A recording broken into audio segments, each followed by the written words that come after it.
The brilliant Richard Feynman once said that nobody truly understands quantum mechanics, so his audience should forgive him if he did not fully understand the subject he was teaching either. That is quite a bold statement, especially from someone who was not only one of the best-known teachers of quantum mechanics, but had also won a Nobel Prize for his work in the field. Feynman is also credited with saying that if you want to understand why the quantum world is so strange, you only need to look at the double-slit experiment. The experiment is remarkably simple, yet it continues to puzzle scientists again and again, while perfectly demonstrating just how strangely nature behaves at the level of particles. In school, we learned that atoms are the basic units of matter. An atomic nucleus sits at the center, with electrons orbiting around it. We usually imagine electrons as tiny particles, like minuscule balls. Now imagine a device capable of firing electrons one at a time. Nearby, there is a detection screen that shows where each electron lands. Every impact creates a tiny dot. Between the source and the screen, let us place a wall with a narrow opening. The electron passes through the slit, hits the screen, and leaves a mark. After many electrons, a dense, continuous band appears behind the slit. So far, everything makes sense. This is exactly what we would expect. Things take a strange turn, however, when we add a second slit to the setup. Our intuition tells us that two bands should now appear, one behind each slit. But that is not what happens. Instead, the electrons create a series of alternating bright and dark bands on the screen, an interference pattern that looks eerily similar to what we would expect from waves, but is highly unusual for separate particles. This wave-like behavior is not limited to electrons. Later versions of the experiment produce the same result with atoms and even entire molecules. It seems that everything we think of as matter can display wave-like properties under the right conditions. We simply do not see this in everyday life because, on larger scales, quantum effects simply blur out. To get a sense of just how strange this is, imagine shrinking down to the size of an electron. Imagine that a quantum launcher fires you toward a screen with a wall containing two narrow slits in front of you. If only one slit is open, the path is simple. You pass through the slit and leave a mark on the screen. Now let us change the setup slightly. Open the other slit as well. You still pass through only one of the slits, yet something changes. You no longer travel straight toward the point behind the slit, but instead land somewhere else, as if you had somehow sensed the presence of the other opening and adjusted your trajectory accordingly. But how? How does the electron know that the other slit is open? One tempting explanation is that the electron does not actually behave like a particle, but like a wave. The interference pattern is exactly what waves produce when they pass through two openings. But this leads us to another set of problems. No one has ever directly seen an electron wave.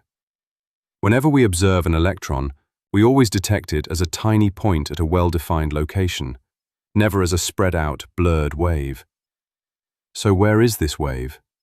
Does it physically exist, or is it merely a mathematical tool that describes how the electron behaves? Physicists mostly lean toward the latter. The electron's behavior is described by a so-called wave function, which tells us how likely we are to find the electron in different places. According to this description, we know nothing about the electron's actual path, only the probability of where it might appear. But here comes the twist. When we actually measure it, the electron always appears at a single point, not blurred, not in two places at once, in one place. This is known as the collapse of the wave function. The many possibilities suddenly disappear, leaving only a single location.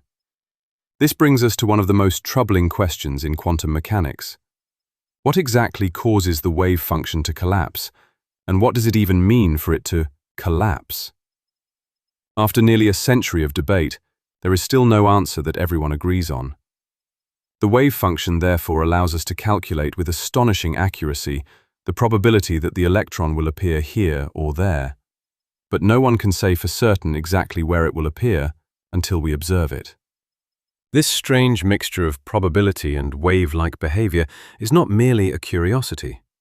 It is a fundamental feature of the quantum world. Take an electron, for example, and place it inside a tiny sealed box. We might think it is trapped. In the quantum world, however, things are not that simple. Leave it unobserved for a while, and the next time you look, there is a real chance that it is no longer inside the box. The electron has simply teleported out. We can also interpret this as the electron spreading out like a wave and then collapsing as a particle outside the box. This effect is known as quantum tunneling.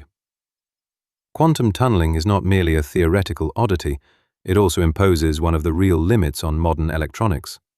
As engineers pack transistors closer and closer together, a point is reached where electrons begin to leak.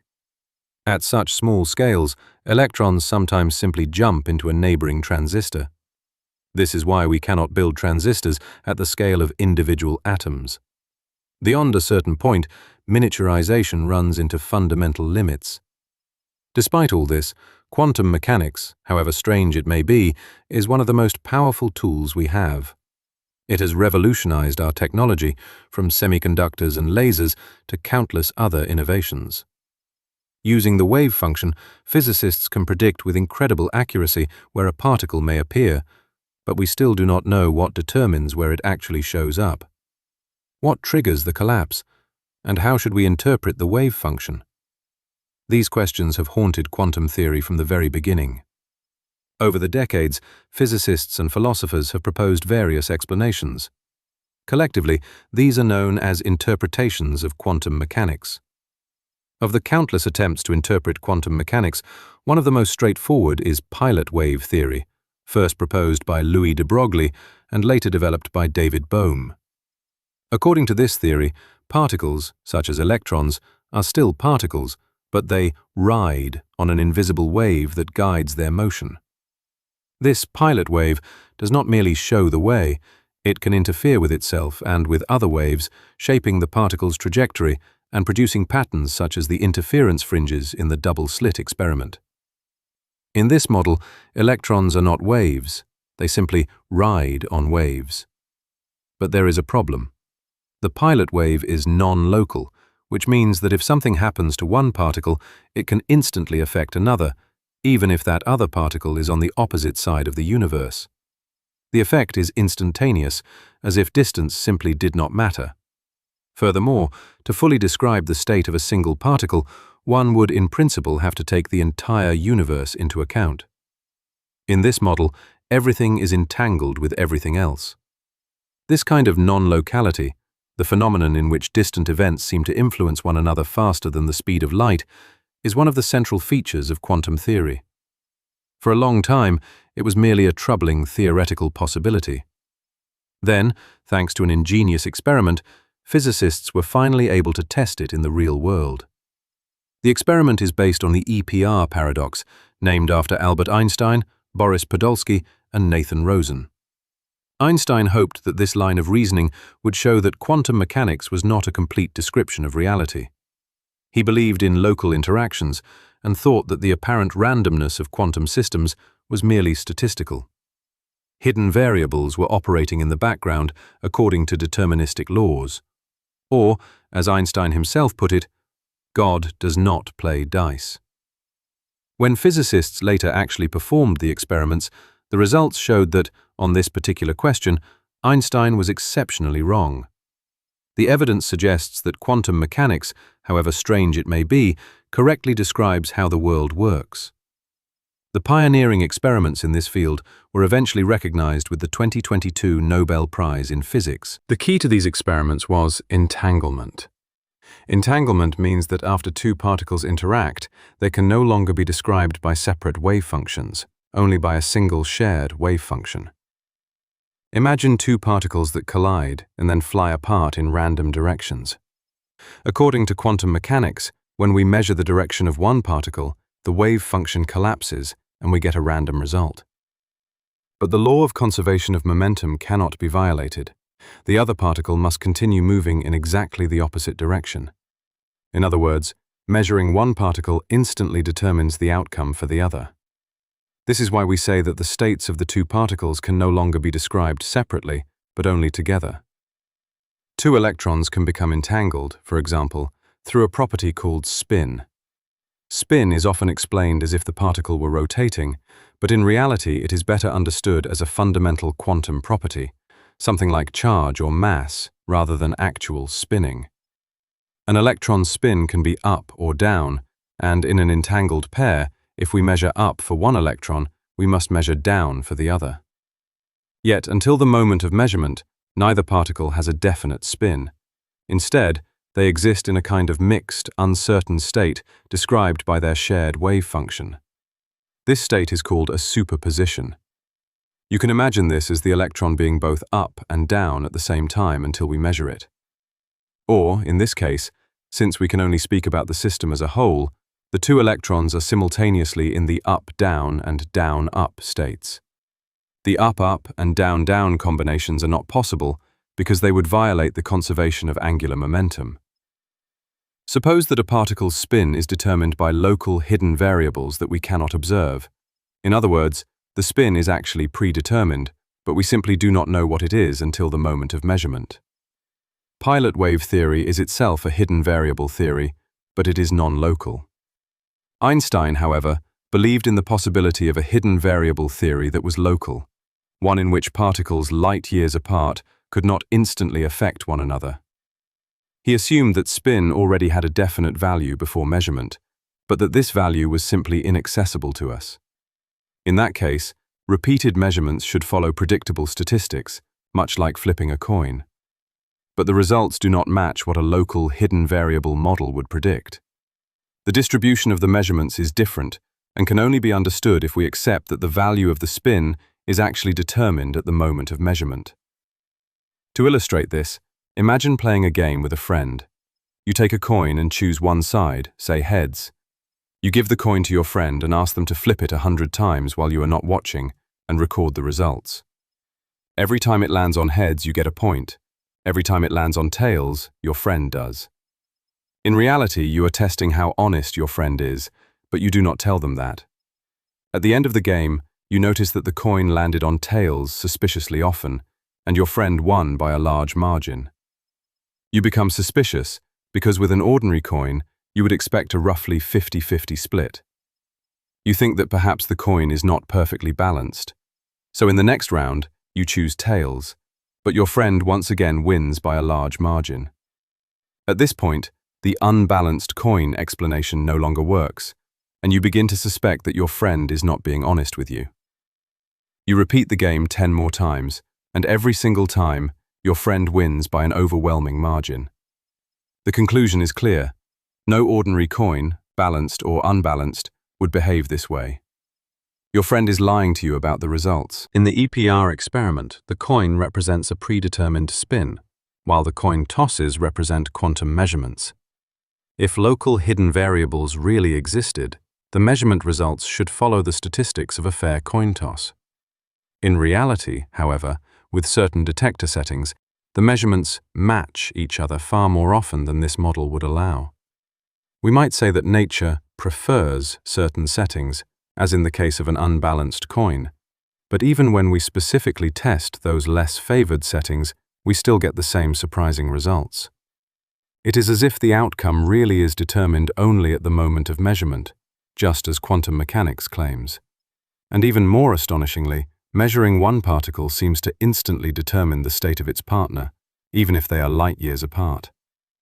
This means that local realism, the idea that physical properties exist independently of observation and that nothing can influence anything else faster than the speed of light, is untenable under reasonable assumptions. By contrast, superposition and non-locality seem to be fundamental features of reality. This is the phenomenon Einstein called spooky action at a distance. Physicists have tried in many different ways to avoid the unsettling idea of non-locality, but the alternatives are no less bizarre. One of the strangest of them all is the many worlds interpretation, proposed by Hugh Everett. According to this view, the wave function is not merely a mathematical tool, but a fundamental part of reality, and it never collapses. Instead, with every measurement, reality branches. The universe splits into multiple universes, and every possible outcome is realized in its own parallel world. When you measure an electron's spin, The universe does not choose a single outcome. It chooses them all, just in separate universes. These universes, however, are merely different perspectives on a deeper reality. In fact, the entire universe is described by a single global wave function in which every possible state exists in superposition.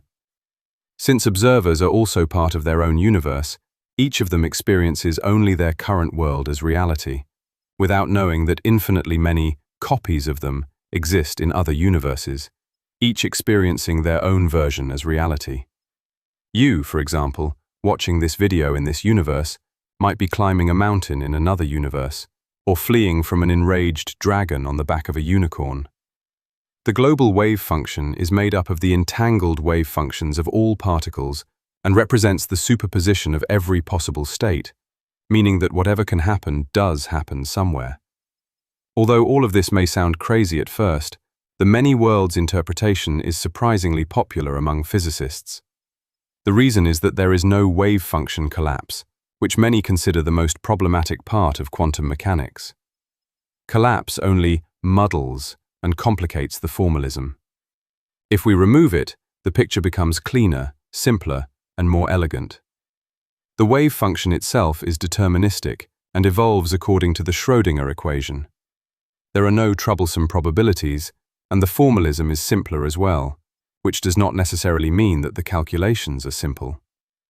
In fact, the many worlds interpretation is what you get when you take quantum mechanics, with wave functions, superposition, and entanglement completely literally. You do not need to introduce any new concepts to explain collapse, because the wave function never collapses. You only have to accept one thing: a universe consisting of an endlessly branching infinity of parallel worlds. As bizarre as the idea of infinitely many universes may seem, the model works surprisingly well in practice. Richard Feynman based his famous path integral formulation of quantum electrodynamics on a similar idea, that a particle, such as an electron, does not travel from point A to point B along a single path, but along every possible path at once. If we want to predict where the electron will arrive, it is not enough to follow a straight line. We have to consider every imaginable path, assign a probability to each one, and then add them all together. The interference pattern that appears on the screen emerges from the sum of this infinite number of possibilities. The problem is that there are literally infinitely many paths. Most physicists would run away screaming if they had to calculate an equation containing an infinite number of terms. Feynman, however, was not one of them. He came up with an ingenious method for eliminating the infinities and extracting something useful and astonishingly accurate from them. This method is called renormalization. His approach led to quantum electrodynamics, which describes with extraordinary precision how light and matter interact. It revolutionized our understanding of atoms, chemical reactions, and the fundamental workings of the universe, for which Feynman was ultimately awarded the 1965 Nobel Prize in Physics. Despite all this, Feynman could not say much about how any of it should actually be interpreted. In his later lectures, he remarked that even he did not fully understand what quantum mechanics was really telling us. The mathematics works, but it is completely abnormal. If the idea of parallel universes or infinities is too much for you, there is another path, but unfortunately, it is no less bizarre: retrocausality. According to retrocausality, effects can precede their causes. But let us not beat around the bush. We are talking about time travel. Obviously not the science fiction kind, with a DeLorean and a flux capacitor. Here, people do not travel through time, only information does. This interpretation attempts to avoid both the unsettling non-locality of entanglement and the headache caused by the mathematics of infinite possibilities. The basic idea is that when we measure an electron's spin, the measurement not only influences the future, but also sends a kind of signal backward in time, all the way to the moment when the entangled particles were created. As a result, it appears as if the electron's spin had been set from the very beginning in exactly the right way for the later measurement to produce the result predicted by quantum theory. Put differently, it is as if the electron knew in advance how we were going to measure it and prepared itself accordingly before we had even made our decision. Because of the randomness of quantum mechanics, this kind of time travel is free of paradoxes, since we have no actual control over what information travels back through time. The idea of influences traveling backward in time is extremely strange. Whether nature really works this way is still a matter of debate, but it shows just how far we are willing to go in our attempts to make sense of the quantum world. Don't like quantum time travel? There is another interpretation that sounds surprisingly simple at first, yet comes at a high price: superdeterminism. A key assumption behind the experiments confirming quantum non-locality is that the measurement settings, that is, the positions of the detectors, are chosen freely and randomly by the experimenters. Superdeterminism challenges this assumption. According to the theory, there is no randomness. In this model, the universe is completely deterministic. Everything that happens, from the spin of an electron to the way a physicist turns a knob on a detector, was predetermined and already written into the universe at the moment of the Big Bang. If superdeterminism is true, there is no need for spooky, faster-than-light influences or bizarre time loops. There are no infinitely many paths and no wave function collapse. The strange statistical results of the experiments are all programmed in advance. The universe evolves deterministically according to a script written since the beginning of time. Superdeterminism works well mathematically. There is no need for probabilities, and there are no paradoxes. The equations fit together neatly. But this comes at a high price. For this to be true, the entire universe would have to be fine-tuned with unimaginable precision.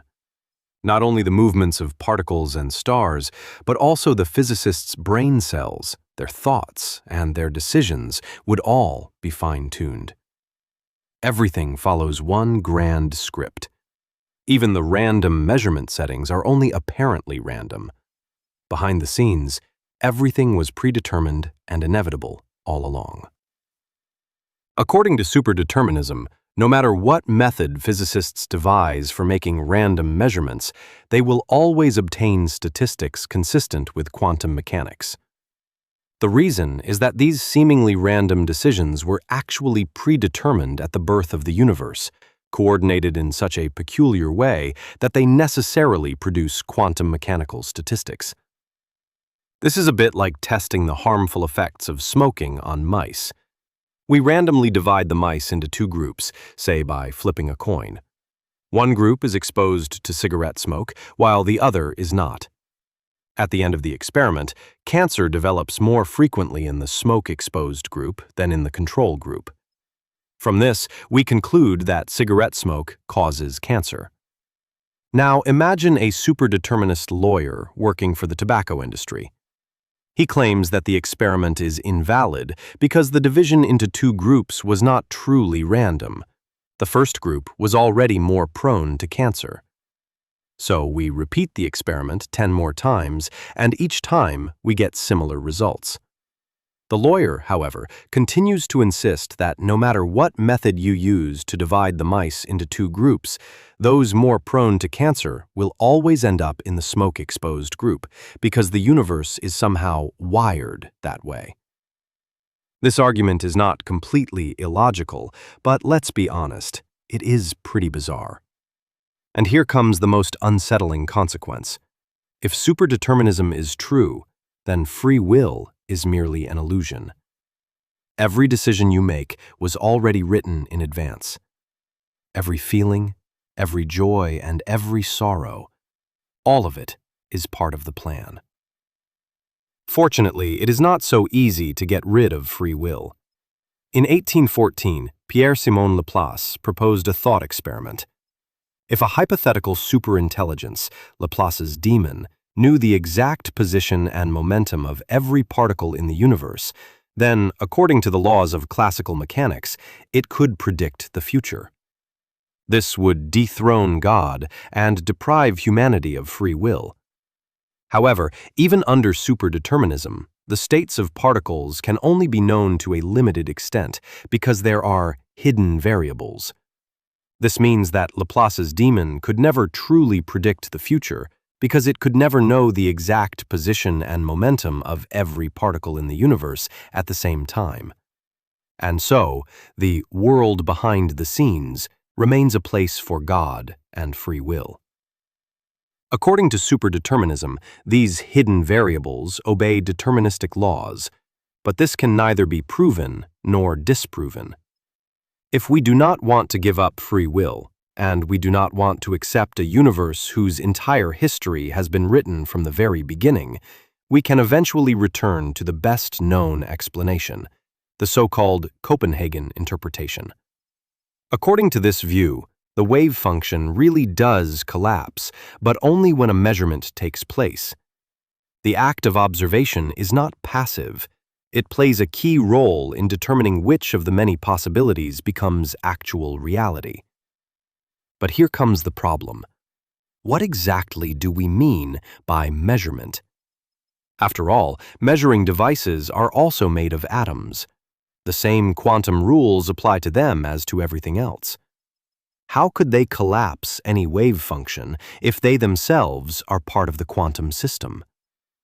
This dilemma, and the absurdity of the Copenhagen interpretation, is well illustrated by Erwin Schrödinger's famous thought experiment involving a cat.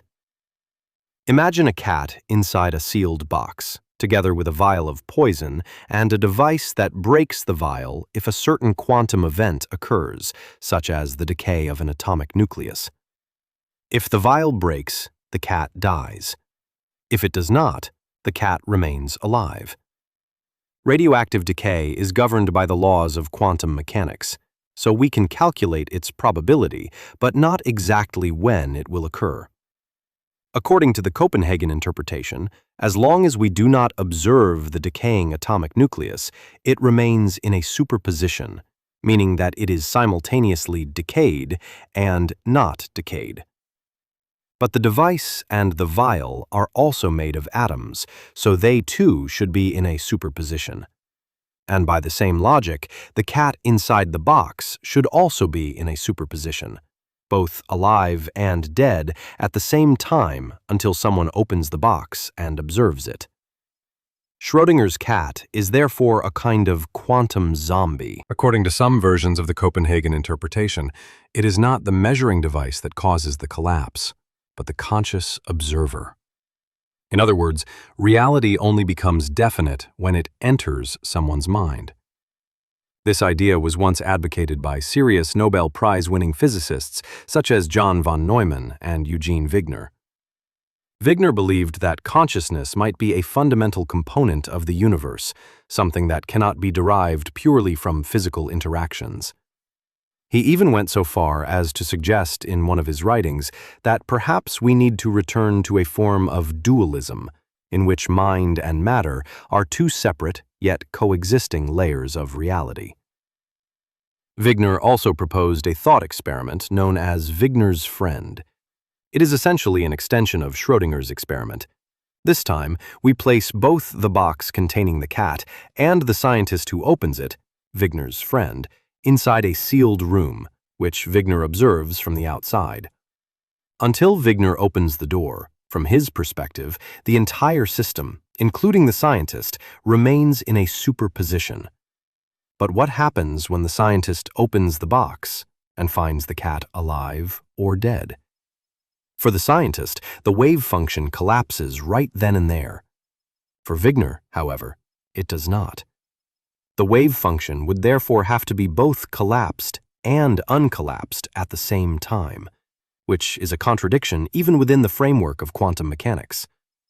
From this, Wigner concluded that it is wrong to describe systems as if conscious observers themselves could exist in a superposition. But this raises a new question. Who exactly counts as a conscious observer? Does Wigner's friend count? And why not the cat? Or perhaps poor Wigner is actually completely alone, the only conscious observer in the entire universe. A special version of the conscious observer interpretation is John Archibald Wheeler's concept of the participatory universe. According to Wheeler, The universe evolved according to its wave function until consciousness emerged through evolution. Once conscious observers appeared, the wave function of the universe began to collapse not only toward the future, but backward in time as well. In this model, galaxies that have existed for billions of years only became definite material particles, rather than a wave function, when we observed them through our telescopes. In fact, even the Big Bang itself effectively happened because we began measuring the cosmic microwave background radiation. This observation retroactively collapsed the wave function of the universe all the way back to the beginning of time. Einstein and Schrödinger were among the rare physicists who continued to believe in the existence of an objective reality. This is reflected in one of Einstein's famous questions, which he asked Abraham Pais during a walk. "Do you really believe that the moon is not there when you are not looking at it?" Interpretations based on the conscious observer can indeed lead to strange and unsettling conclusions, yet they are fully consistent with the rules of quantum mechanics and experimental observations. And since the many alternative interpretations are at least equally bizarre, we cannot simply dismiss this one either. If none of the interpretations discussed so far seems satisfying, there are plenty more. If you read the relevant Wikipedia page, you will find at least a dozen increasingly bizarre interpretations. But that is quantum mechanics. It does not merely contradict our intuition. It stands in complete opposition to everything we experience in everyday life. Our brains are accustomed to the events of the ordinary world, not to particles that exist in multiple states at once or influence one another across distances of light years. If you find these questions fascinating and would like to explore some of the most exciting ideas about relativity, quantum mechanics, consciousness, and the nature of reality, download the book Simulated Reality, which also inspired this video, for free. You can find the download link in the video description. And if you enjoyed this video, please leave a like and subscribe to the channel. It may seem like a small thing, but it helps these videos reach more people who are interested in science, physics, and the deeper nature of reality. I would also love to hear your thoughts. Which interpretation of quantum mechanics seems the most intuitive to you? Share your opinion in the comments. Your feedback and the discussions there help make the channel better for everyone interested in these topics.